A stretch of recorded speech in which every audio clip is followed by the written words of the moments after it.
What's up, good people? How y'all doing out there? It's your boy Kevin coming back at y'all from behind the bench. Salute to everybody, man. Hope y'all doing well. Just want to have a quick conversation. Salute to everyone out there in the world, wherever you may be. All right, I want to speak about Steph Curry. Um, Earlier today, I was watching the live at Angry Old Hoops on this channel. And yeah, Skap Attack on there, sports and fitness rants. And they was discussing various topics in the NBA. And salute to y'all guys, man. I enjoyed y'all video today. And I'll be watching y'all in the bushes. Y'all doing good things. Salute to y'all. But they was talking, and then the topic of Steph Curry came up because they was talking about the All-Star break. And then Skap Attack, he dropped a video yesterday or today, earlier today, about Steph Curry and LeBron. And so he started talking about Steph Curry and his legacy and his ranking, and he started talking about the whole thing with him recruiting Kevin Durant. And some people may disagree, but I must say I 100% agree with Skap Attack. I've said that on multiple videos. Did a video probably about a year or so ago, and I talked about that, where Steph Curry, he never needed Kevin Durant to come join the Golden State Warriors to beat the Cavs in the finals. That is a lie. That is a myth. That is something that LeBron fans like to run with, that myth, and Steph Curry hardcore fans want to say, well, we brought Kevin Durant to even the score because LeBron had a super team. Yes, LeBron did have a super team with Kyrie Irving and Kevin Love, true enough. But the Warriors' complete team, the earlier versions before Kevin Durant, they were a complete team, and they had a better team than the Cavs. Now, I know the 2015 finals, for the most part, Kyrie Irving wasn't there. He played most of game one. The Warriors won that game, and I know Kevin Love got hurt early in the playoffs. And the Warriors won that series in 6. And people gonna say, oh man, well, they was down 2-1 and the Warriors struggled or whatever, and it took them 6 games, so it was only right the following year when they got Kyrie and Kevin Love that the Cavs won. No, that is not correct. Go back to 2015 finals. The reason why the Warriors, they lost those 2 games because they were a young team. It was their first time in the finals, and they had jitters, and they was just trying to figure their way out. A young team when they first time there, and you got LeBron with the Cavs, who had been to the finals multiple times with the Heat and stuff like that. It just took them a few games to get their feet. And once they got their footing and they made some minor adjustments, they blew the doors out the Cavs. And so, this myth by hardcore Curry fans, and again, I like Curry. I'm not saying this as any hate or anything like that. I am a fan of Steph Curry. But just because I'm a fan does not mean I won't call it down the middle and tell the truth. Anybody that heard me speak on the channel, know that I have no filter and I don't care. I call it down the middle, whether I'm a fan of you or not. And I am a fan of Steph Curry, but I must call it down the middle, and I have. And him going to recruit Kevin Durant to come join him was a weak ass move. It's some bitch shit that he did. He did not need to do it. And thus, Steph Curry is not a top 10 player for me. He is outside the top 10. Those 2 championships that he won with Kevin Durant mean absolutely nothing because you recruited Kevin Durant, and that was some weak shit. Now, let's go back to the 2016 season. People seem to forget. I don't know if y'all forgot about that year or whatever, but this whole myth that they had to have Kevin Durant in order to beat the Cavs is complete bullshit. Let's go back and look at the games that season up until game 5, okay? Let's go. Now, they played the Cavs on Christmas Day, December 25th, 2015. The Warriors won that game, 89-83. Okay. They played again on January 18th. The Warriors rolled up into Cleveland and beat the dog shit out of the Cavs, 113-98. That's 2 games, but they can't hang with the Cavs. They have beat them 2-0 so far, but the Cavs with this super team, they were just so unbeatable. Okay. Now let's go to the finals, 2016 finals. We know the Warriors had to come back from 3-1 on OKC and stuff like that. We know that. They won that series in 7. They rolled to the finals, 2016 finals. Game 1, the Warriors beat the Cavs again, 104-89. 3-0, unbeatable, super team. Kyrie Irving's there, Kevin Love there. Everyone's healthy, but the Cavs are just unbeatable. Okay.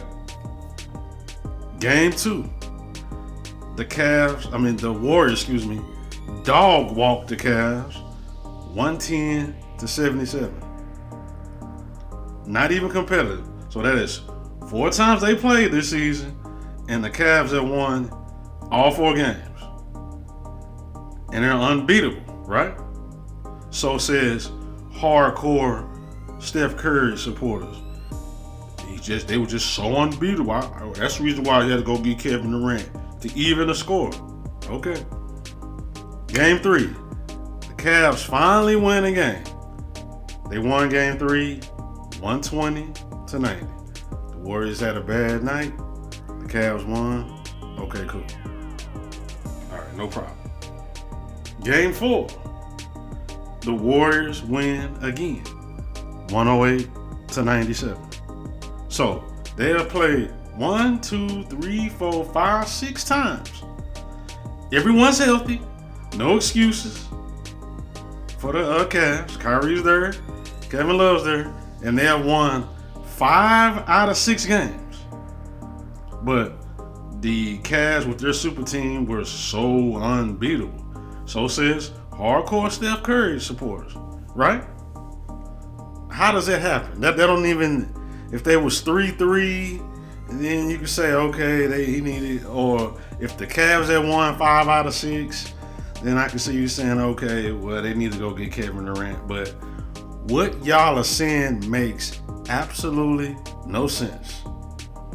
6 times, 5 out of 6 games, pretty much convincingly, except for the Christmas game and game 4 and the finals was whatever, kind of close or whatever. So, people, use your brain. How does that even make sense? What changed? Well, let me tell you what changed. We all know what changed.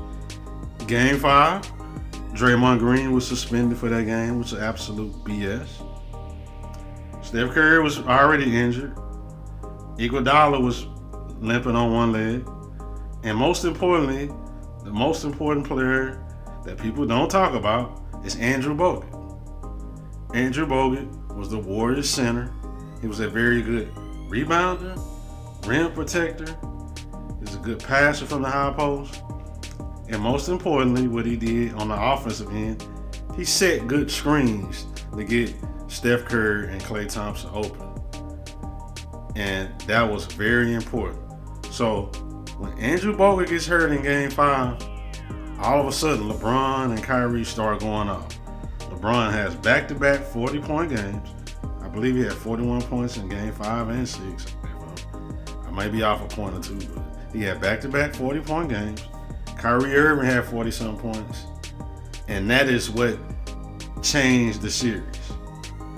The Warriors losing their center, and they already were banged up. And Draymond being suspended. Then the Cavs come home. They got a free home game. And then you got a game 7. Anything can happen. It was a close game. We know what happened the rest of the series. Kyrie hit the shot. And the Cavs won a series. Won the series. So Again, I don't understand the logic and thinking of people that Steph Curry needed to get Kevin Durant. I don't know what y'all think about that. They had to have all those injuries, a suspension, and then Harrison Barnes was a very valuable role player coming off the bench. He averaged like 12 points a game. He had the worst series of his life. And the Cavs had to play way over their head, and they still barely won. Now, I want y'all to put all that into y'all brain and tell me, how does it make sense that the Warriors, they just had to have Kevin Durant for all of that to go wrong, and the Cavs to play way over their head, and the Cavs barely win? Does that make sense to you people? Like, use your brain. Does that make any kind of sense? No, it doesn't. The Cavs won that championship in 2016. It was a fluke. If the Warriors bring back the same team and they're healthy, they would have walked the floor with the Cavs, just like they were about to in the 2016 finals. Before the injuries and suspension, they was about to dog walk Cleveland. They would have did it again in 2017. And see, if Steph Curry would have did that, instead of flying to New York and getting on his knees talking about, I'm here and I want you, Kevin Durant, please come join me, and all of his feelings, his legacy and everything about his career would have been a whole lot better. Then we could have had a real conversation about Steph Curry being a top 10 player of all time. We could talk about that then. If you come back, you redeem yourself, win 2017 and 18, and you show the whole world, hey man, 2016 was a fluke. We just got injured and there was suspension. That's the only reason why the Cavs won that series. And that would have left no doubt in nobody's mind. But like JB has said on this channel, he talked about super teams, and what he said was so true and on point. I have to give him credit. He said, super teams distort history. And that is so true. And we will never know. It's always going to be this talk, oh man, Steph Curry, you had to go get Kevin Durant to beat LeBron and all that type of stuff. We will never know, because Steph Curry, Draymond, and Kevin Durant, they all punked out and joined up with each other. And again, I'm not saying this out of any hate for Steph Curry. I like him, but I call it down the middle. Those 2 titles you won with Kevin Durant don't mean shit. And because of that, no sir, you are not a top 10 player of all time in my book. Not even close. Now yes, you won 2022 finals. You won that the right way. You won it respectfully, and I respect that. Go win another one the right way, and then we could possibly have a conversation about you being a top 10 player. But those 2 titles you won with Kevin Durant don't mean shit. You see, people, I've spoken about this, and this is what fans gravitated towards players, especially players of the past. And this is what Americans like about, any type of walk of life. We like people that overcome adversity. We root for them. We root for the underdog. You wonder why Michael Jordan is so revered and loved? It's because his career, his story was pretty much textbook. You start at the bottom and you slowly work your way to the top, and people will root for you and they will cheer you on as you making that journey to the top. Let me tell you something, people. When Michael Jordan won the championship in 1991, I remember just like it was yesterday. I am of age. I was in high school, so I can speak on it. There was joy around America, true happiness for Michael Jordan. Why? Because we have watched his career, those 7 years, the journey, and the finally overcoming Detroit. The players around him were little young kids, Scottie Pippen and Horace Grant. They had to finally grow up And when they finally grew up and they caught up with Michael Jordan and they was able to overcome the Pistons and able to overcome all this talk about, oh man, you just a shooter and a scorer and you'll never win like Magic and Bird. It was joy and celebration around America, saluting Michael Jordan because he overcame and he did it the right way. We like overcomers. We like underdogs that work their way to the top. That is what draws fans to these players. Adversity and working your way through adversity. Steph Curry, adversity hit and he cowered out, man. It is what it is, man. I spoke about other players like Dr. J. He lost 3 NBA finals. He lost in 77, 80, and 82. If you go back and look at the old video and the film of the 76ers in 83, when Dr. J and they got traded for Moses Malone, they finally overcame the Lakers and won the championship. Everybody was happy for Dr. J. Why? Because he had struggled and got close so many times, and he finally overcame the adversity of the Lakers, and he beat them in 83. Magic Johnson, he choked away the 84 finals. He came back the next year. He overcame the demons and came back and beat the Boston Celtics in 85. Larry Bird, they lost in 85. They regrouped. They came back and overcame and won the title in 86. We like players that overcome adversity. Kobe Bryant, a painful, brutal loss to the Celtics in 2008. Yes, he cried, it hurt. There's nothing wrong with being hurt and crying and being upset when you work hard and you get so close and you lose. But when you cry, you wipe away the tears, you get up off the mat like a man, and you keep marching forward and you go back and you redeem yourself from your losses. That is the stories that we like as fans. That is what gravitates us to those players, because they overcame adversity and they did it the right way. That's the reason why we still talk about Kobe Bryant and Michael Jordan and Magic and Dr. J and Bird and stuff like that, because they overcame adversity and they did it the right way. That is the reason why we still speak about them with reverence, because they did it the right way. Steph Curry, his journey and his story and his legacy would be way better if he would just regroup.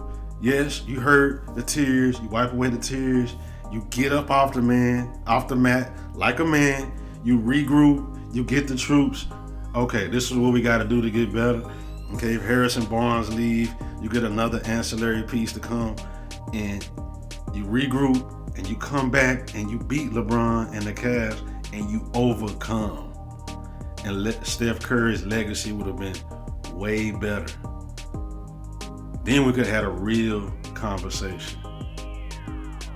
But, I just wanted to speak on that, man, because a lot of y'all, I heard the brother Jordan versus LeBron. I heard this channel, and I like this channel, and he disagreed with Skap Attack, and I disagree with Jordan versus LeBron, and I agree with Skap Attack 100% with it. Steph Curry never needed Kevin Durant. He had it in him all along, but he doubted himself. He was in his feelings after they lost Game 7. You want to know why he cried after he won in 2022? Because he knew he had cheated the game with Kevin Durant. You can watch the old interviews when they talk about him. They ask him, did he recruit Kevin Durant or whatever? He's hesitant to speak on it because he knew he cheated the game by going to recruit Kevin Durant. So when he finally won it again the right way, tears and all that weight of the Kevin Durant, you had to have Kevin Durant, you'll never win again without Kevin Durant. All that weight, it finally got off his back. He finally got his finals MVP because he did it the right way. He did it the right way. And us as fans, that's all we want. The players to overcome adversity when it hit. You're going to have adversity. Overcome it, get up off the mat, be a man, and redeem yourself. And your legacy will grow. And then when you retire and your career is over, you'll be spoken about in reverence like we speak about the other legends of the past because they did it the right way. So, y'all other people that disagree with Skap, I'm sorry. I agree with Skap 100%. He is right on the money when you talk about Steph Curry and his legacy and him going to get Kevin Durant and that being a weak ass move. I'm sorry, that was a 100% bitch ass, weak ass move by all the parties involved. Steph, KD, Draymond, all of them had to fly all the way to the Hamptons to go recruit this dude when you didn't need it. The Warriors had a great team. What made them great was the collection of the team. What was their motto or logo or whatever it was when it was the early version? It was strength in numbers. They had t-shirts and ties and stuff. Their team, the collection of the team 1 through 12. They played 1 through 8, 1 through 9. The collection of the players together. That's what made them strong. Strength in numbers. That's the reason why they destroyed the Cavs up until the injuries and the suspension. They had a strong, conventional, old school type team that will always beat a super team. Super teams are just top heavy. They don't have the strength in numbers. Their strength is just at the top, the three-headed monster. But when you have an old school conventional team like the Warriors had, strength in numbers, you will always destroy a super team. Always. And that's what they did. Up until all the fluky stuff started happening. And Steph Curry never needed Kevin Durant. Never. But that's it, man. That's all I want to say. I agree with Skap. Salute to you, Skap. Salute to everybody else, man. And I'll catch y'all next time.